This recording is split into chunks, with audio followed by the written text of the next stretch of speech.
Good evening, everybody. Welcome to Not Another Rangers podcast. It's a bit of a different show tonight. On Monday night, I was thinking we had a very positive show. Danny Rowe was great. We were 13 goals in. Life was going sweetly. We spent the last 10 minutes just before we come on the pod arguing with each other, so it probably tells us how it's going to be for the next hour and how we disagree with some of the things. So I'm your host, Gary. We have a full squad tonight to dissect. We still brought Cam back. We couldn't even find any other substitutes because the rest of them are that bad. But we'll talk about the game. Do you know, that's what we're going to cover the game. We will try and preview the Hearts game Sunday because that's often what we do, and it becomes an even bigger game after what was a disappointing performance last night. There's lots of hysteria today. Lots of hysteria last night. If you read X or you read Seven, or in fact, you know what? I was standing outside Fir Park last night, right? And as they're walking out, watching all the crowds walking out, guys can buy me on the phone. I told you that Danny Rowe was a diddy. He's the worst manager. He needs to be sacked now. One guy next one's just and a conscious stream of people are going off on that, right? Absolutely going off on that. They're in pure frustration. Then I get back to the car and get the road, and Scott's bombarded me with messages with the same stuff. So it was fascinating actually watching how quickly it could turn over a couple of days after such a poor performance last night. So we will get into that. I expect lots of negative comments in the chat, lots of contributions from there, and we will hopefully at the end of this start to talk about the big game on Sunday, because we will hopefully move on from what has been a catastrophic and disappointing night, which funnily enough still was only a draw against a really good Motherwell side, you know, which may be a valuable point. I've seen somebody saying at the very start of the comments come the end of the season. So welcome back to Ricky. So on Monday you were full of the joys. Danny Rowe was amazing. Life was good. How are you today? The gun is loaded, mate. The flamethrower's ready to go. So let's get the hellos out of the way so I can load the cannons in the cannonball and start firing, buddy.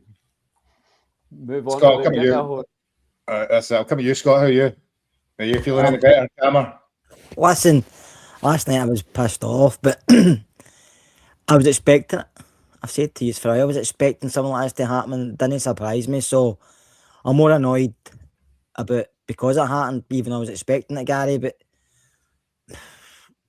it's not going to end here. They're going to surprise us again before the end of the season with another performance like that. So it's just the way Rangers are at the moment.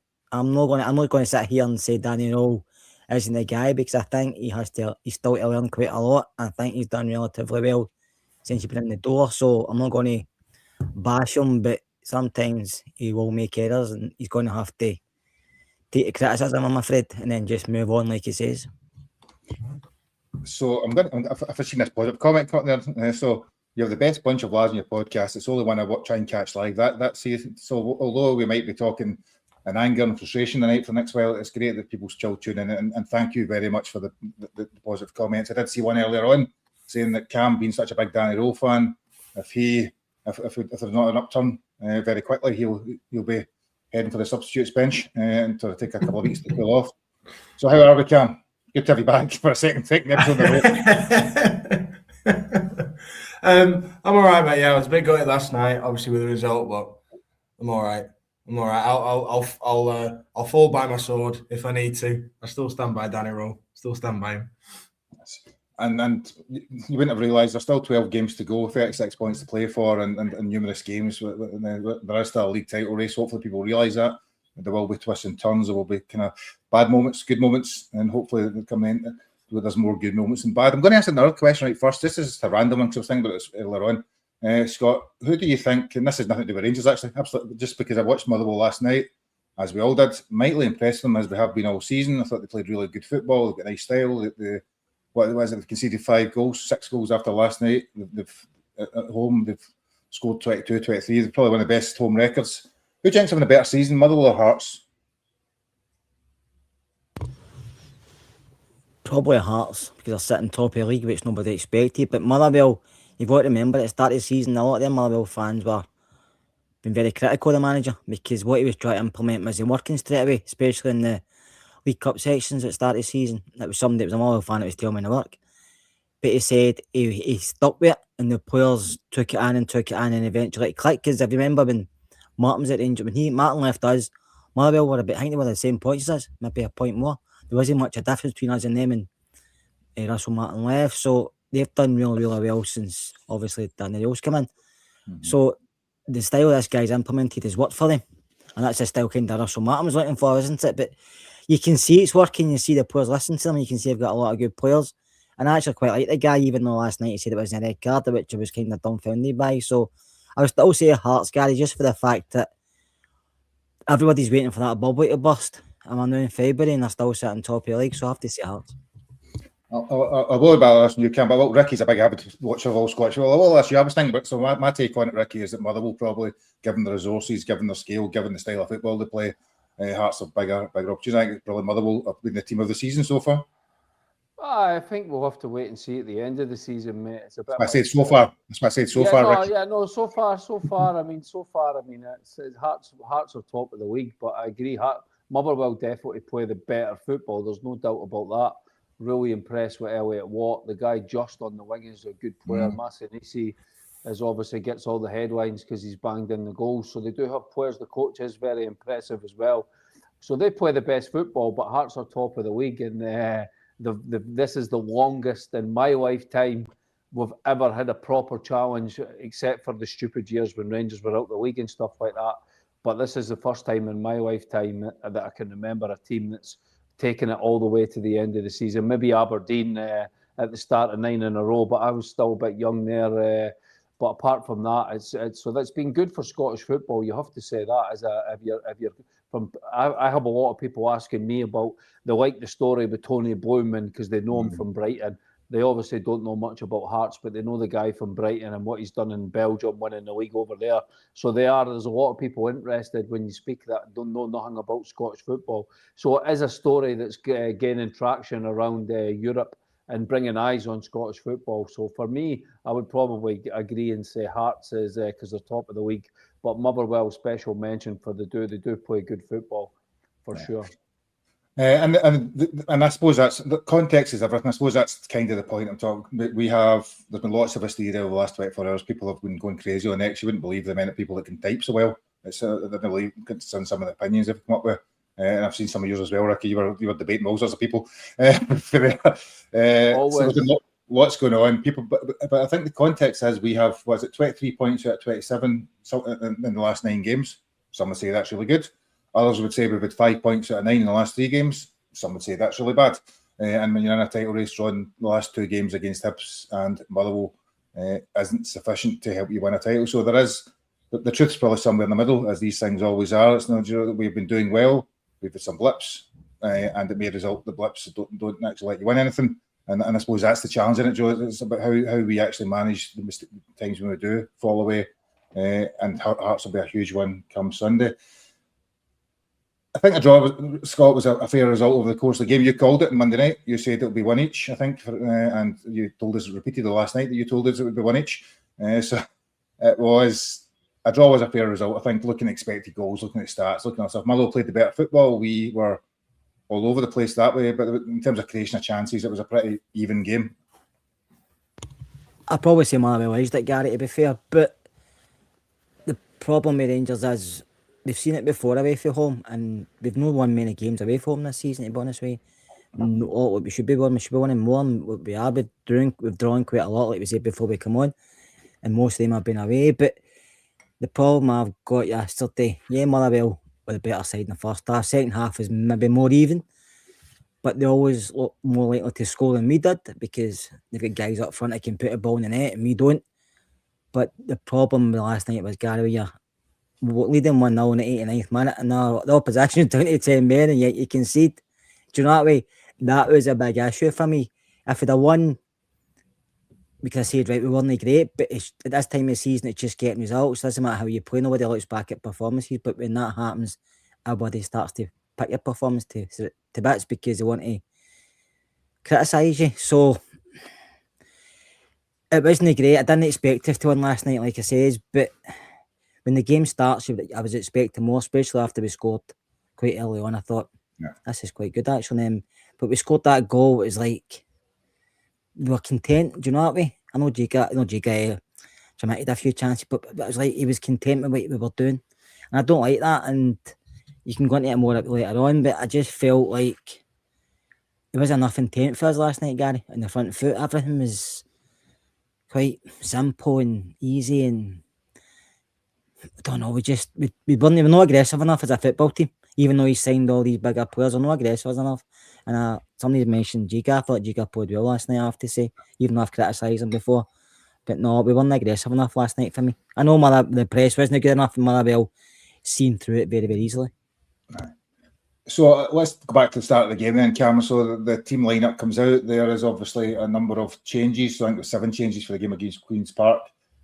So I suppose there's kind of key elements to talk about. There wasn't that many chances. So we've got the starting lineup, some of the in-game decisions, Barrow, and some of the attacking play and the substitution. So we'll cover them each as the next period goes on. But to go back to the starting lineup, we made 7 changes. We had Magoma come back in at left back. You had Suter and Giga. I think that's you could probably wouldn't argue with Suter and Giga playing there, because Giga has been playing well, and I think he was probably a Rangers' best player last night. Tav and right back is really between him and Sterling. So if you're looking more attacking, you'd argue Tav. Midfield was a flat 3. Don't think anybody would particularly argued with that. But probably up front was where the bigger arguments were. Chimite up front, who after injury, Gassama on the right, who we've talked many times struggles there, and Mikey Moore, who is the golden boy, but doesn't necessarily play as well off the wing. So I suppose when it came to start lineup, were you content? I probably would have said Magoma and Gassama were the two. The rest of it wasn't too worried about. Yeah, I mean, I was surprised to see Chimiti starting. I thought that you'd have seen Miofsky maybe, because I mean, Chimiti for me is a big target man if you're playing against a team that sit with a low block. Motherwell were never going to sit in a low block against us. They were going to play a higher line. So Miofsky, to me, seemed the more logical person to play. It just gives you that outlet. You can put balls in behind, which we didn't do enough of. I thought the midfields, yeah, it's kind of standard, really, isn't it? There's not really many other players there. Gassama and Moore, they're very inexperienced. That's the problem. You've got players like Ant-Man, Skov Olsen's, whether Skov Olsen's fit, fully fit, I don't know. But I just think you've got more experienced players in there. I know Moore kind of shows us glimpses of what he can do, but people got to bear in mind the boy's still 18. He's not going to show it on a consistent enough basis. So I don't know. The starting lineup, it looked like he had one eye on Sunday, if I'm honest. It looked like a smash and grab team. I don't think he was playing his best 11. I think he was being very conservative, and I think he has an element of too much loyalty with certain players. To be honest, because they've done well for him over previous weeks, he gives them the benefit of the doubt. But I thought from a starting 11 perspective, it did seem a bit baffling, and I think put us all straight on the back foot before the ball was even kicked. Ricky, on that, do you know, so starting 11 was a relatively defensive. If you go with a flat midfield 3, you've got Chimiti as a target man and Magoma, who doesn't really attack by the halfway line, really, if you're being honest. And that's been levelled at him a few times this season, that his choice is maybe not to lose away from home particularly, than go out for the win. And that the kind of team struck me as that before the game. Yeah, well, we went back to the team that finished bottom of the Europa League, and Motherwell play sort of like a European style. They keep the ball really well, Motherwell. They're very good. It's quite they hunt in packs as well. I thought the guy, Elliot Watt, was outstanding in the midfield. The way that he got about, I thought that you saw a massive difference when he went off in the second half. But Roll listen, mate, we all have bad days at work, but Jesus Christ, man, Roll had an absolute stinker last night. Gary, that starting lineup was horrendous. His interview before the game was horrendous. His subs were horrendous. His formation changes were horrendous. His interview after the game was just as bad, mate. Honestly, why he was going on about sports science and like 2 games merged into one, and he had to think about the Hearts game. Mate, we have to be ahead in this title race going into the split, because we are not going to go to the Piggery and win and Tynecastle and win. We're just not. So we have to have an advantage going into the split, and he should be looking at that now. We should have went to Easter Road to try and win. Gary, we're not going to win every game. We're going to drop points, right? That's a separate argument about hysteria and all that sort of stuff. always goes over the top of Rangers. Like you said, at the game last night, you're hearing people on the phone, oh, get rid of him, he's a diddy, this player's this. That's just Rangers. That always happens. We're very reactive and we go over the top when we drop points. But you've got to look at the title race and you've got to look at the big picture. And Danny Rowe last night, that was the first time I've seen him in the dugout. I've never thought about his age before, but he looked like a kid in the dugout last night. He looked completely, his decision-making was absolutely mind-boggling. If he did everything the opposite of what he did last night, we would have left Fir Park with 3 points. Everything we said about Motherwell was true. They're a good team in that, Gary. We started the game well. Our press was really good. But that team selection, he went back to no connections on the left side. Magoma's got no connection with Moore on the left side. Our fullbacks are like little boys. Tavernier on the right with Gassama. How him and his coaches could sit and look at the options available and decide that Gassama was the man on the right-hand side was absolutely mind-boggling. And we'll get into the rest, but we looked like, honestly, with the kid, it looked like kids. Motherwell, absolutely, after the first 10 minutes where we were good and they got the goal, we got absolutely bullied by Motherwell that first half up until half-time. And just Danny Rowe had an absolute stinker of a night to forget. And I hope he gets the team selection right for Sunday, Gary, because the last night, every single decision he made was totally wrong, mate. Yeah. So Cam's a big Danny Rowe fan. I can hear him typing it on X right now to you to defend him. Gary, his mute button must be broken, man. My ears are on fire. He's like, boom, boom, boom, boom. He's like a big elephant with the 2 fingers. I thought he was at uni, banging the buttons like a big orangutan, man. My eardrums are on fire, man. Hit that mute button. So Scott, I suppose we'll get into the game then. So the team lineup, as I've said, there was a couple of positions certainly. As soon as you seen it, thought it was going to struggle. As I say, Magoma and Gassama for me. The rest I can handle probably. But we get a really good goal after 6 minutes. I think as Diamandi does fantastically well. Spins the guy, runs forward, right, and not like Diamandi, funnily enough, slides a brilliant ball through for Raskin to finish. Really good goal, the proper, really good football. Everything about it. Do you know? I thought, here we go. That's a nice start. Calm the nerves. Yeah, it was superb, and it was the only time we really done that last night, Gary. But the two of them link up really well, and it was a good finish by Nico, and Dio done really well as well, turning the man and running it, driving it. That's what we done. That's what we failed to do. We weren't doing that after that, and the options were there because Motherwell at the times were right up an hour and a half, and it just took something to take a risk, and nobody was willing to take that risk. But no, that's what they can do, but we don't do it often enough. Do you know what I mean? It was a good. Nico made a great run, and it was a great ball through him, and it took it well. But the Motherwell keeper didn't have a lot to do. But on the starting lineup, you knew he was very like defensive minded. Yeah, he wanted to no lose, didn't he? Rather than go away and win. And I'm always saying one game at a time, and I don't mean that as in a way, it's like looking at one game, but taking that one game in isolation and play your best 11. Don't look at the next game. He's speaking about Hearts, and you're like to yourself, you're not even been to Fir Park yet, and you're speaking about the Hearts game. Speak about that on Thursday. Don't speak about it just now. Do you know what I mean? He spoke about it at the weekend, and I thought he's just maybe trying to get a bit of confidence, and then he speaks about it before the match. Like, I don't think that they'll not get relationships, blah blah blah, and Adiri's had a wee injury, but then you bring him on to try and save his bacon. I was better say because Jametti's poor. But if he's to me, if you're no fit or if you're injured, you don't sit on the bench. That's if sports science is that clever, then I'm not going to say right, he's injured, but play him as a sub. No, if he's injured, you miss the match altogether. So it's just nonsense. You play your best team you can get, and that's not your best team. You don't spend that money on the guys in January and no play them. Do you know what I mean? I mean, there's other teams that bought players and flung them straight in, and they made a difference. We don't. We done it against Queen's Park. Everybody's raving, but it's Queen's Park, and then you come up to a game like Motherwell, probably one of the hardest games to play, especially at Fir Park. And he doesn't go for it. He kind of just goes and says, I'll try and just play it tight, no lose, and if I don't concede them in halfway to victory, that's his mindset. And I think it's a good mindset to have if you're maybe at a different club or fighting relegation. But when you're coming to Rangers, you have to look at it differently, because as a fan base, as you know, we'll not accept it. We will not. And if it's this time next season, he's doing the same thing, what you say about today, people going nuts, it's going to be 10 times that next season. Do you know that way? So, but he has got a lot to learn as a manager still. But no, he's going to have to look at the players he's got, because the squad has improved a lot since January. I know since the 4 players are going to make a big difference for us. So play them. That's the only way they're going to get chemistry and going to get fitness. Don't wait, because they're running out of games and you can't keep dropping points. No, definitely. So the rest of the first half, Cameron, just to pick up on that, you can take yourself off mute now if you've stopped typing. The rest of the first half was Motherwell dominated the ball.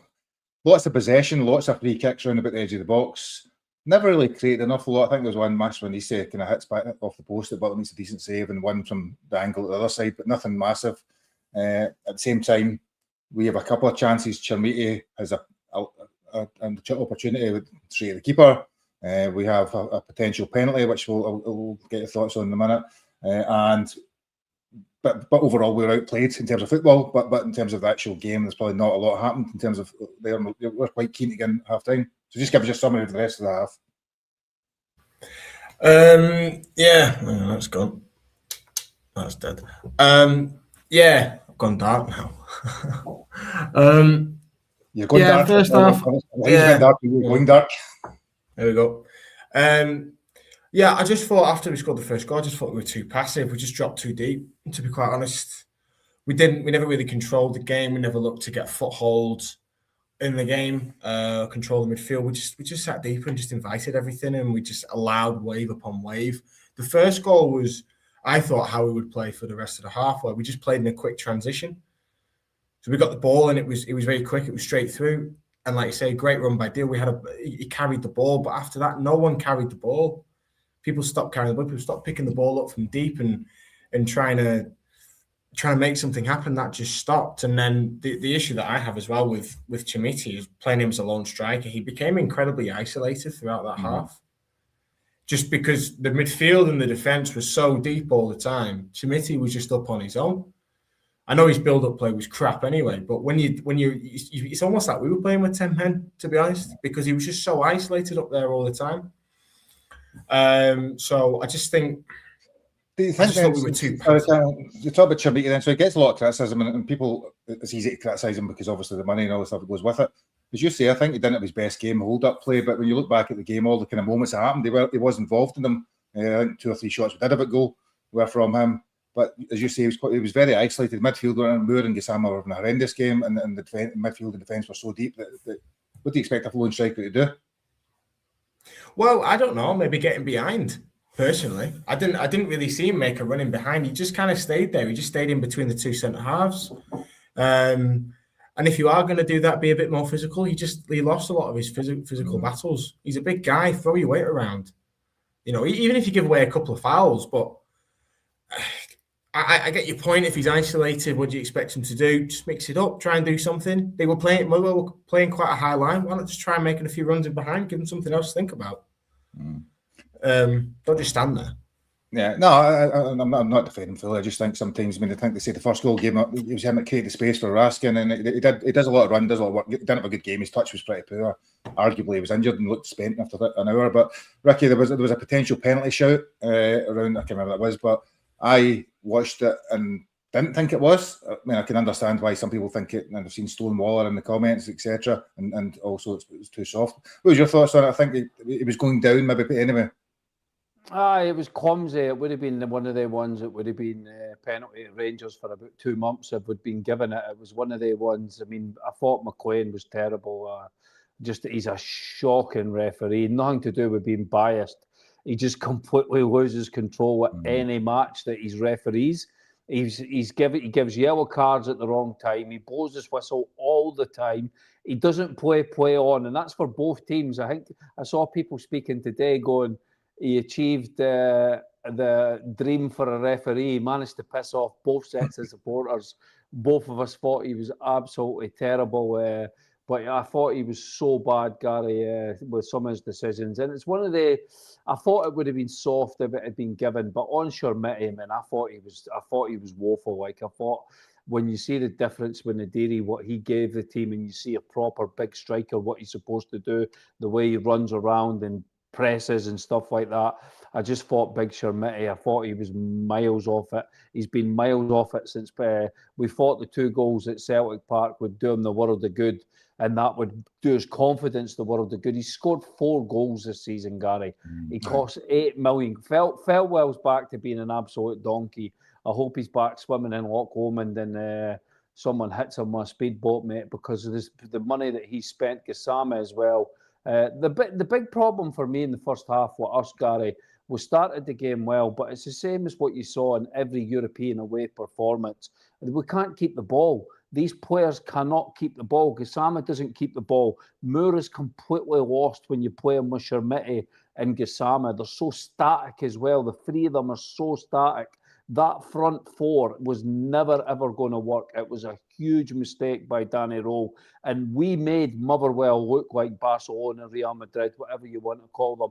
The players and the names that are in their team and the way that we made that defence and the way that we made Motherwell look. And to get bullied by Elliot Watt and the 2 other guys, the Slattery as well, complete journeymen, and they absolutely bullied us in that first half, Gary. So for me, Rowe got so many things wrong last night. I know I keep saying it, but it was a very, very... Well, we're lucky to get a point. It was a bad, bad night at the office, and Shermity was a big problem. You need your striker to be a target man. You need him to be making runs.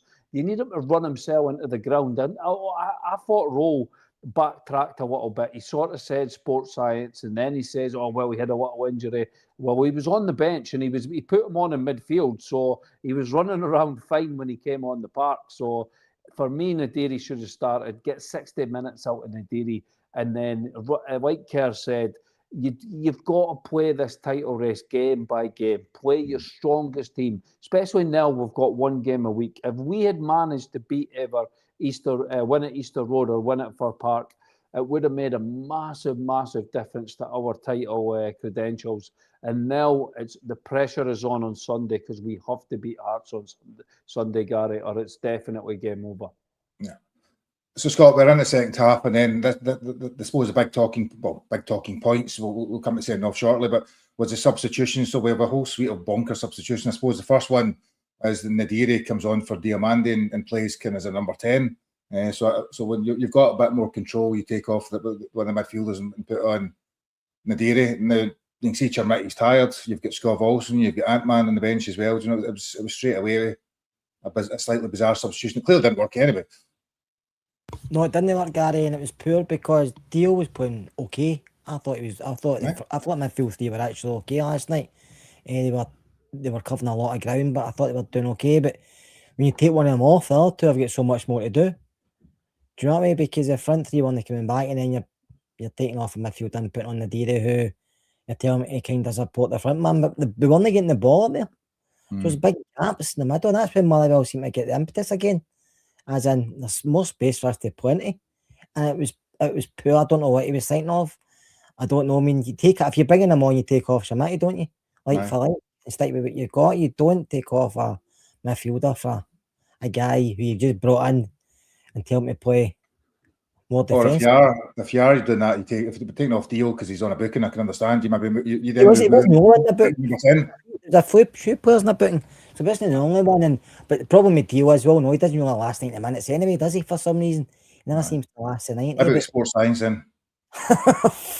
Maybe sports science. It should just put a sports science clock, shouldn't they? Sports science say you have to come off.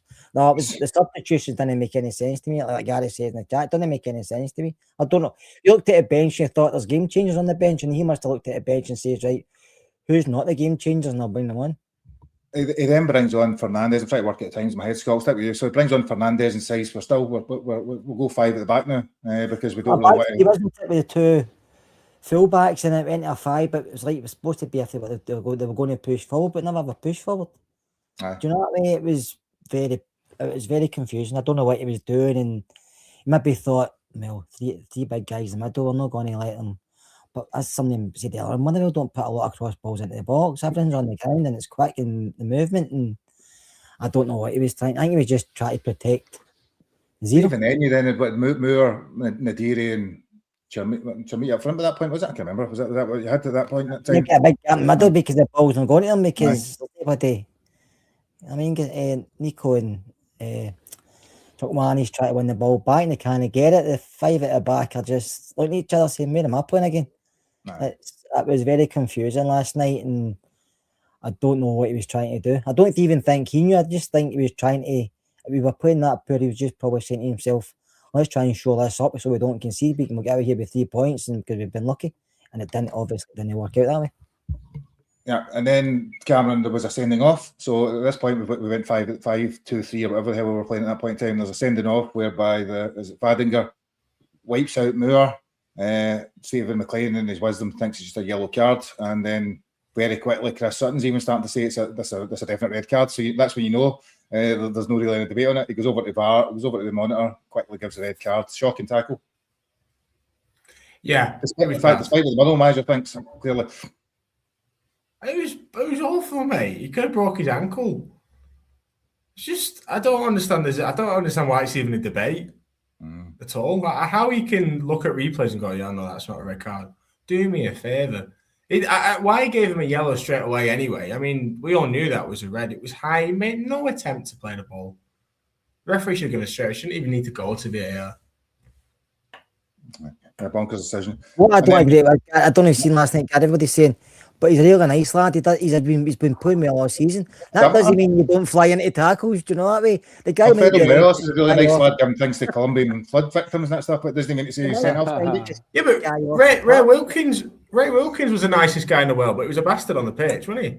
I mean, you've not all watched him play, but he was the same. The problem is didn't he fly in and Mikey was too quick for him. He could actually give a boy a bad injury. He's lucky Mikey may get back up and was okay because that was one of those non-league tackles that your coach says to you, let him know you're there. Yeah. Or if he keeps beating you, you clip his wings. That was what that challenge was. Have you told a couple of defenders in front of you to do that, Cameron, then again? Oh, I've told people to break people's legs. I'm ashamed to say whoa. Hopefully nobody in England's watching this. You're safe. Don't catch up with you. Ricky, 5 minutes to go then, and we make another trio of bizarre substitutions. You bring on Miovski, Asgard and Sterling for Chermiti, Moore and Tav. Kind of pointless when you're 5 minutes to go anyway. I don't really upset the whole balance of the team and kind of you see the next 5 minutes, they're all over the shop positionally and etc. All the subs were terrible, Gary. The weirdest thing was, right, that was the point of the match. We had the most control of the match. Go back to the 60th minute, right? We were in complete control with the formation. The formation was perfect. All we needed to do was take Chermiti off, put Nadiri up front, take Gassama off, and either put Ant-Man on the right or move, well, by that time, moved Gassama to the left. So you could have brought Olsen on, or you could have brought Ant-Man on, and then I would have been looking at the left back situation as well, and just stick with the same formation because the formation there was no problem with the formation. So why he went 4-4-2, and then after the red card, he already changed after 10 minutes to 5-3-2, which is like so yin and yang. Like it was like give your first formation a chance to work. Then he goes back to 5-3-2. That's what I'm saying. To me, that was the first time his age showed as a manager, where he's very inexperienced, and it's going to get to you. He just had one of the nights where he was overthinking everything, and that's when I'm not being cheeky. That's when you need like your Scottish, your Stevie Smith, or your other guy on the bench to say, Danny, just calm down a little bit, mate. Look, we've got control of the game here. And another thing that really annoyed me with this Rangers team last night, get that time wasting to F. This time wasting when you're winning 1-0. What is going on with Rangers, man? We are Rangers. Like, we're not bloody Livingston. We're winning 1-0, Gary. And, like, you're giving all the momentum. The subs, when Gassama went off and he spat the dummy out, so one of his teammates should have ran and just picked him up and just kicked him off the park. Honestly, mate, it was driving me mental. We've been doing it. I understand if you're 2-0 or you're 3-0 up. If you're 2-0 and you're 3-0 up, you say, right, let's take the sting out of the game. You've got that second goal. But see, when you're winning 1-0, Gary, you've got to go for the points, mate. You've got to go and grab the points to win this league. You cannot be time wasting and sitting in with 5 defenders, and then his substitutions to make it even worse. He's 5-3-2, and he brings on Asgard, who always ruins everything. That guy could go to a children's birthday party and the kids all start greeting. Honestly, if he was a Viking back in the day when they stole all the treasure, I can imagine he would get on a boat and give all the treasure back to the people, man. That's how much of a disaster this guy is when he comes on the park for Rangers. And then the other two made no sense. How do you go and see out the game? The subs just made it was. I honestly thought Danny Rowe got kidnapped, and that was Nancy. That was Nancy with a Danny Rowe mask on, who was doing the game last night for us. Because Martin O'Neill could have been our manager last night, mate, and he would have made less mistakes than Danny Rowe did in that first and second half. And then his interview after the game as well. Oh, well, yeah, I would have been happy with a point at Motherwell. Well, good for you, because you're not the Sheffield Wednesday manager anymore. You're the Rangers manager, and we know we're going to drop points in this title race. But the most frustrating thing is that should have been a victory last night. You've got 5 minutes to go. You know Celtic are going to score. That's what they do. That Crocker as well. You're lucky you were at the game by the sounds of things. Crocker on the commentary. Honestly, it was incredible, man. He kept going, Celtic, Celtic, Celtic. It's like we didn't even care. Nobody was caring about Celtic. We're watching Rangers v Motherwell, and he kept going on about Celtic. And that's the difference, Gary. Hearts get a winner in the last minute. Celtic get a winner in the last minute, and we throw away 3 points in the last minute. And that's got to change. I agree with you. You and Kerr have been arguing about mentality and what does mentality mean. And we've got to see what this team can do with the 12 games for the remainder of the season. If we'll have to beat Hearts and we'll have to beat Celtic. If we beat Hearts on Sunday, it's no time for celebration because Celtic are the ones that are catching up, and if they win their matches, they're going to be ahead of us. So we'll have to beat Celtic as well. But if we can beat Hearts and we can beat Celtic, then we're back in the title race. But honestly, this trying thinking that a point is good at Easter Road and a point is good at Fir Park. What I don't understand, sorry, I don't want to hog the pod, but we were brilliant at the Christmas period when the games were tough as anything. We went to Pittodrie and absolutely smashed them. We went to Celtic Park and won 3-1. So what has changed now, Gary? Why are we accepting a draw is okay at Fir Park and a draw is at Easter Road? Because this is the time that we need what we had over Christmas and New Year. And the only thing that's changed is now we're actually in a title race. Before we're 15 points behind, so everything's easy and it's like playing friendlies. And now we're back in the title race and suddenly draws are okay. And draws are not okay, Gary. And these players need to get... This is, again, you need leaders in our dressing room. We've got no fucking leaders in that dressing room. I think Fernandez is a leader and he needs to be in that team. But our so-called leaders in that dressing room, for me, let us down time and time again, Gary. So an impassioned rant from Ricky. For those that have missed that over the last time when things have been going a bit more positive, it's good to have it back. Scott, so we do lose a goal in the 89th minute. So ball's pumped into the box. Your big centre half that you brought on to see the game out gets beat at the back post, and then the ball comes across and Suter's kind of ball watching. Shocking way to lose a goal. I mean, you can even understand if a guy hits a 40-yarder in, or there's nice play, there's something that happens. It's literally a punt into the box, not defended. The problem is nobody's pressing the guy even putting the ball into the box.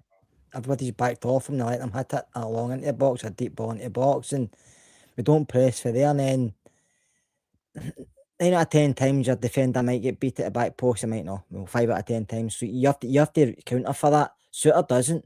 Suter gets attracted to the ball for no apparent reason. I think he thinks it's over. And I don't care who it could have been me, but you don't get attracted to the ball. He's experienced enough to know I need to stay with Welsh. Doesn't matter if the defender wins it or not. I need to stay with Welsh, but he doesn't. And as soon as he comes away from Welsh and the ball comes down, it was a good finish. Shut it into the ground and it went into the goal, and you can see how much it meant to him. But Stelling isn't great at a back post, but Suter's at fault for me. He can't get dragged away. How many games has he played at a high level for Rangers and for Scotland? Yeah, he's getting dragged away to a ball he was never going to be able to contest for anyway. Stay where you are. Use your brains, man. And he does think that's Suter's problem. He thinks he's better than what he actually is. He's a very average siege defender. And that's another reason I said to Gary, I wouldn't renew his contract. He'd be away in the first tax at the end of the season we'd have. I like Souttar. I think he's a better player. I think he actually had a good game yesterday, generally speaking. Do you know, I mean, it was a slight mistake out of position. We need better. We need far better than what we've got. We can't keep relying on the same guys who keep letting us down and thinking we're going always look to improve. We should always look to improve, Scott, every team every year. Do you know? But I think in terms of what we can get as a centre half that's international, I think he's that costs nothing. Get a new contract. I would suggest he still. I sign a boy for Dundee. I'll sign a boy for Dundee like Graham and put him there and give tell Souttar to go and find a club somewhere else. No, see him enough, but there's not a reason why Souttar's in the international team and look Graham, isn't it? Potentially, but anyway. We will see. So, Cameron, in terms of Danny Rowe, right? One of the things I was thinking about earlier on was this. You've seen the hysteria of the day, right? We've seen, and you're a big Danny Rowe fan. And what made me think, if we don't win the league, right? People have talked at first about how once we getting out of position was really great. That's good. That's all we expect from him this season. Now he's getting out of position and we start to draw games and hysteria comes.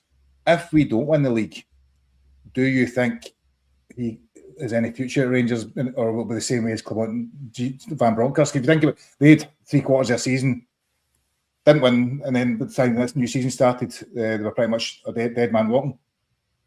I think it depends in the manner. Like you say, if it's, I mean, we've got 12 games left. So if he draws 6 or 7 of them, I think you got to question it. I'm a big Danny Rowe fan. I love him, but he's not above criticism. I thought last night was just poor coaching. And poor leadership. I really thought it was, and I think that his inexperience showed, and I think there was a slight element of arrogance in there as well. But I think it depends on the context. I mean, if it goes right to the wire and you lose the league by 2 points, I think you keep him on and you build something. You can't keep going in a cycle of sacking managers. I just don't think that's the way to go. I think there's something there with Rowe. I think he identified the problems. I think we've got a good squad. I think we should allow him to work with them, but within reason. Yeah. So the next 12 games will be a big one for Danny, because I think if he wins 10, if I'm honest, I know that's a big ask. I think if he wins 10 games of those remaining 12, I think the league title's ours, to be honest. I know that's a big ask because we've still got some tough games. But we're just going to have to see what happens these next 12 games with him. Yeah, I mean, I think I said at the start, we've took 23 points out of 27 in the last 9 games. If you take 23 points out of 27 in the next 9 games, you're going to be there or thereabouts going into the last 3 games. So yeah, if you can keep the run going, you're right. Well, I think the most we can finish on points wise, if we win all 12, is it something like 86 or something like that? Mm-hmm. Something like that. Hearts can get 92, I think, or something like that out of their remaining games. We're now second in the form table. Celtic's overtaken us in the form table. If you look at recent form, since Martin O'Neill's came back in, Hearts have, if you look at the last 5 games, Hearts have had 1 loss and 1 draw. We've had 2 draws and Celtic's had 1 draw against Hearts. Yeah. So, and they've won 4 matches. So Celtic has always been the team for me. Yeah. They're shite, but the only thing that will maybe hinder them is they've got an absolute mountain of games coming up. So we have to take care of them. We have to take care of Hearts on Sunday, 1 game at a time, as says, and then we need to take care of. The big thing for this season is we've had 10 draws, and they were all at the start of the season. That's just completely killed us. Even if you take 4 of those draws and you turn them into wins, that's 8 points added. We're top of the league. Rowe has to change his rhetoric, though. I mean, his interviews are starting to go Clement-ish, like the pish he was coming out with. He needs to stop going on about how many points we've came behind and draws being okay and stuff like that, because the players, the psychology of the players, they listen to what the manager's saying. So if he keeps going on about what we've done and this 12 points, we've clawed back this 12 points, and we're like, stop going on about that. Like, it's here and now. You're in a title race now. You need to be positive for the players and be giving them the right messages. Not going on about how great it is what we've done since he's came in. That's all forgotten about. That was after the Christmas period. You've got your shiny trophy, manager of the month in January. So now he's got to start being more positive with the way that he's talking. And I hope somebody at the club is just giving him a tap on the shoulder and go, mate, you're starting to sound like Clement a bit here. So just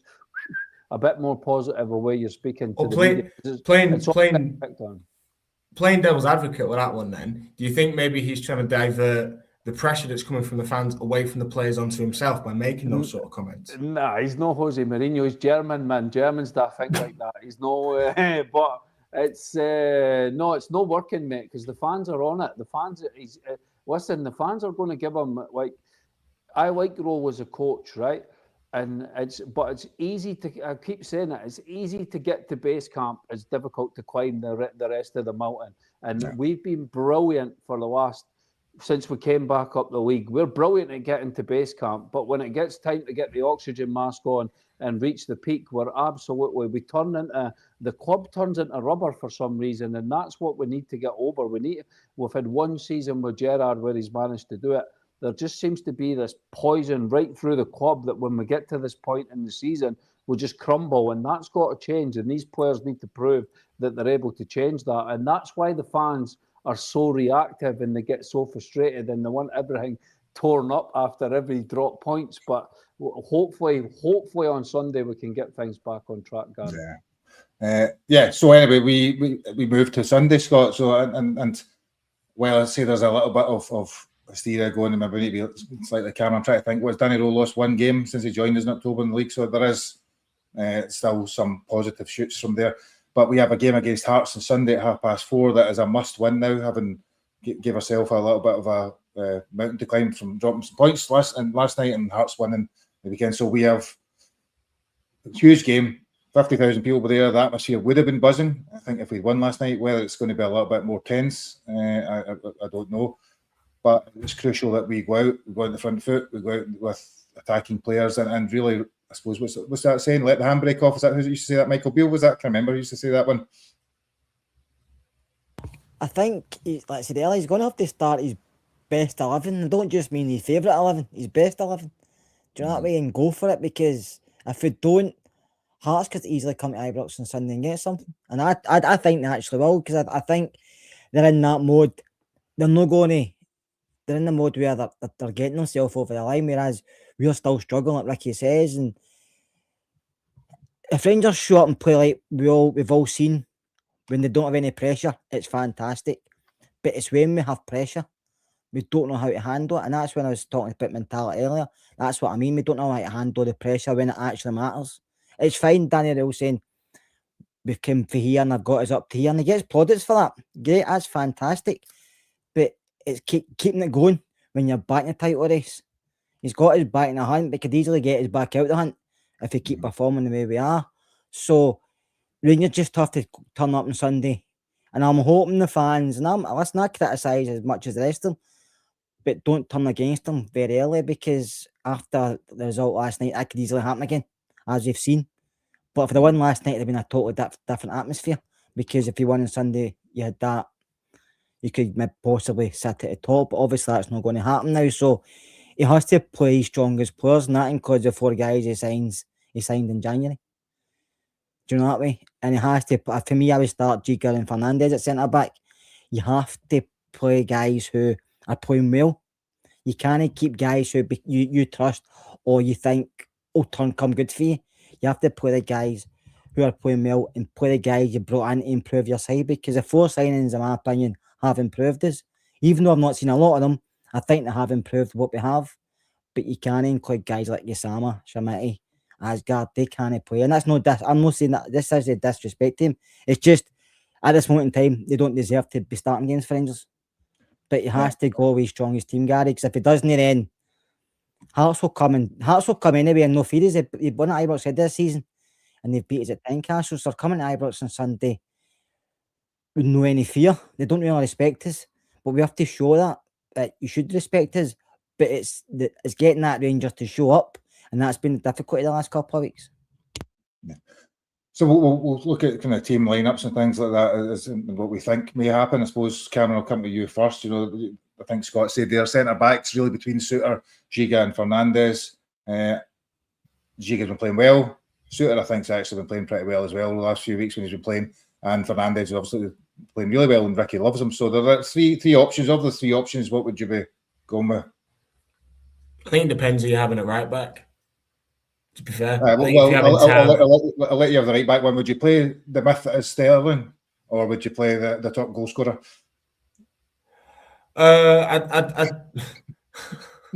I'd play a Tav, to be honest. I'd love to say Sterling, but I'd play a Tav.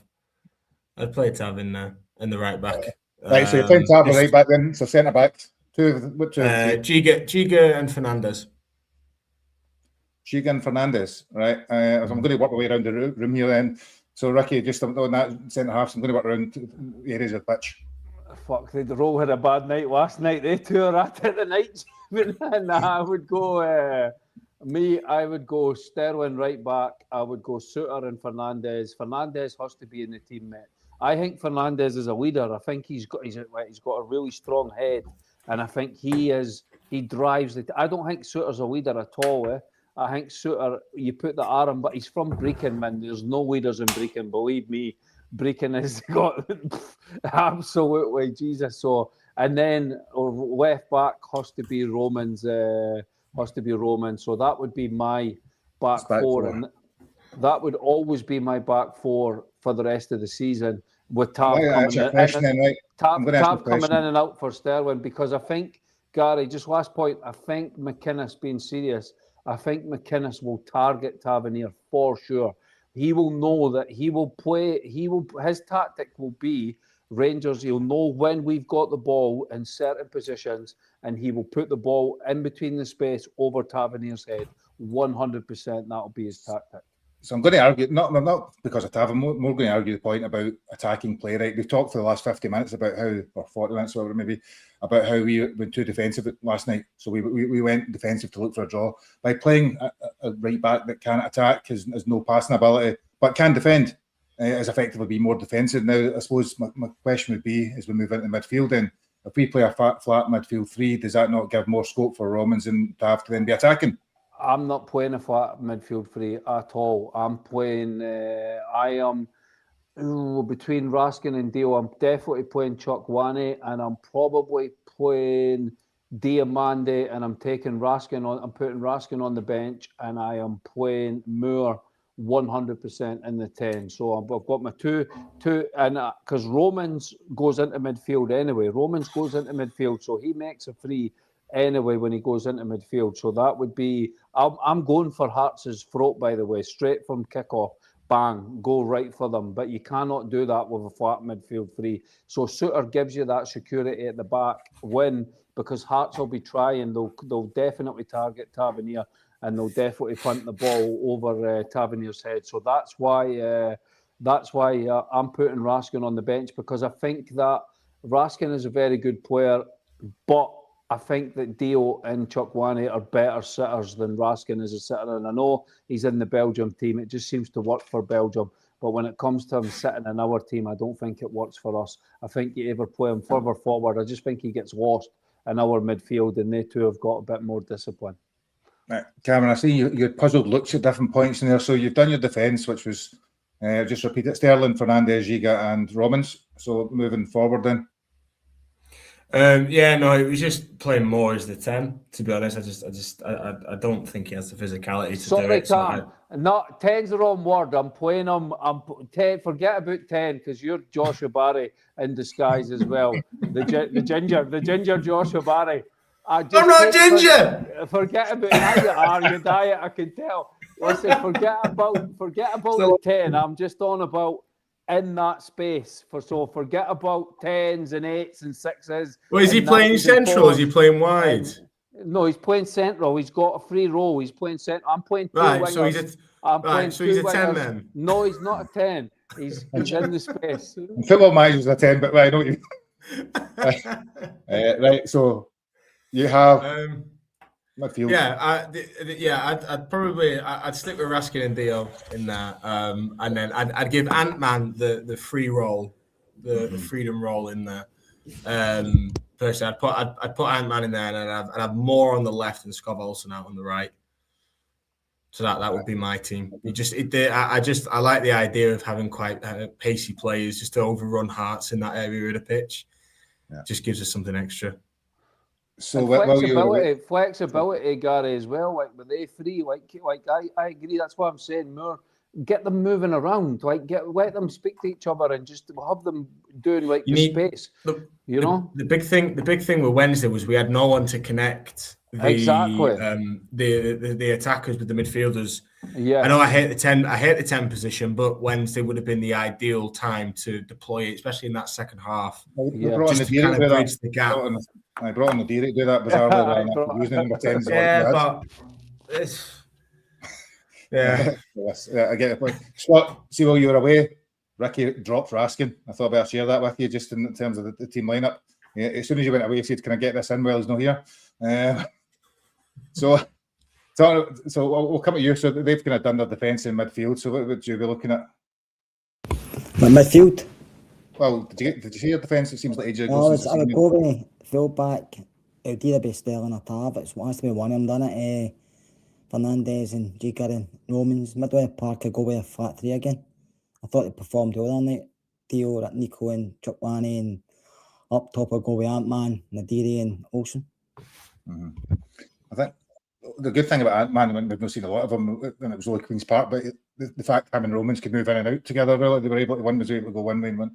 That was the difference. I performed well with Romans, and he's also a former teammate of Olsen, so he knows his game, and I thought he linked up well in Nadiri, and I think Mike and we rely on him quite a lot, but I think he can come off the bench by an impact player. I think he does need a rest because he doesn't hide, but sometimes he's not effective, and I think he just needs a rest at this moment in time. So I would go with A3.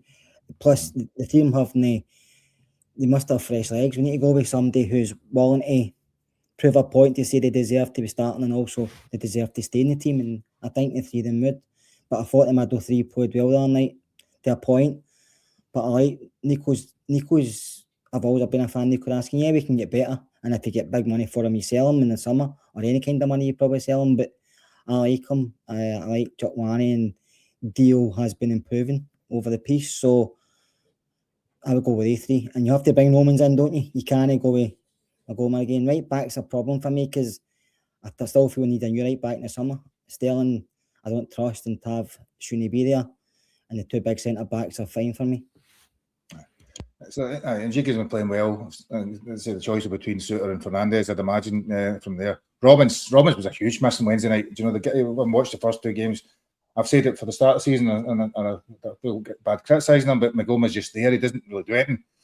He can't really defend, doesn't really attack, and doesn't really link up the play with him. So I think Robbins would be a huge, particularly when you're playing a flat midfield 3. I think that's quite obvious. When you're playing a flat midfield 3, you need the full backs get down, and that was where it was badly lacking. I think the chance we did have was, I think Tav gave one to Moore, Tav put one through to Chamiti. There was a 2 at the base. That was the only time the other full back get forward at all that I can remember in the whole game.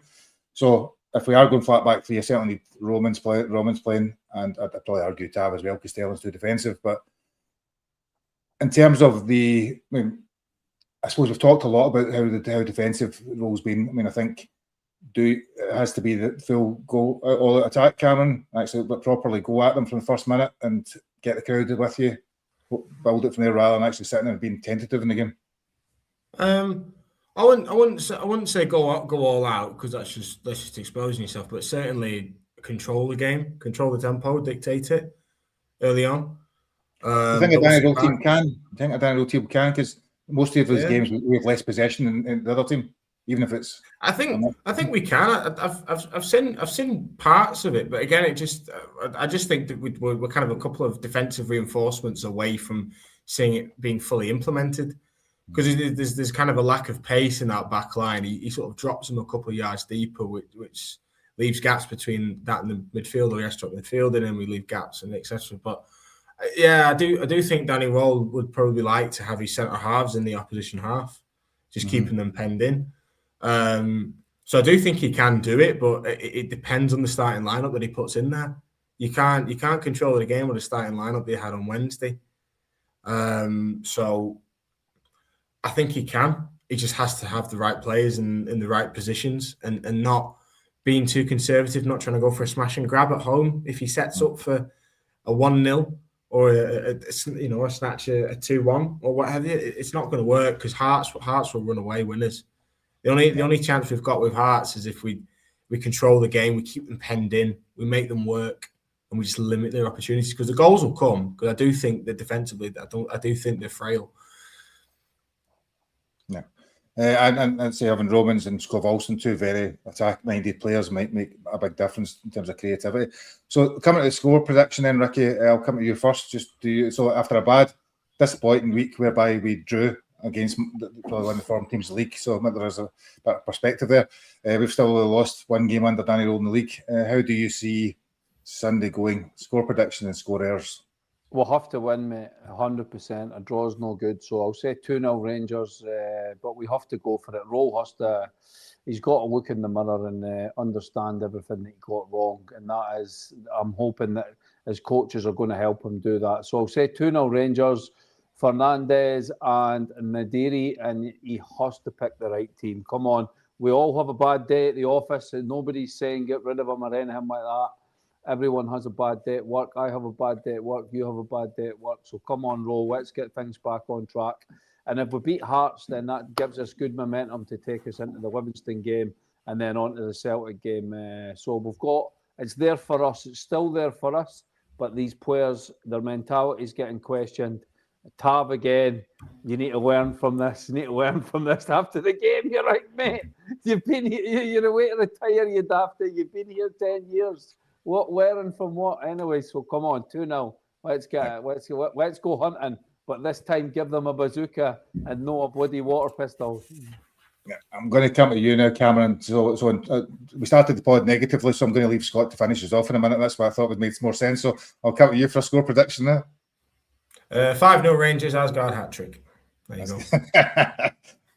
Nobody mentioned Asgard, fun enough, because he's heavily criticised. He'll come off the bench. He'll come off the bench and get a hat trick. Do you know, that's actually talking about that when we were talking before the game. We said that the thing that will probably win us the game will be the bench. But I remember talking about that before the game because we have such depth there. Who would have known it be the thing that actually cost us the points? Just because he made subs to maintain the game, not change it.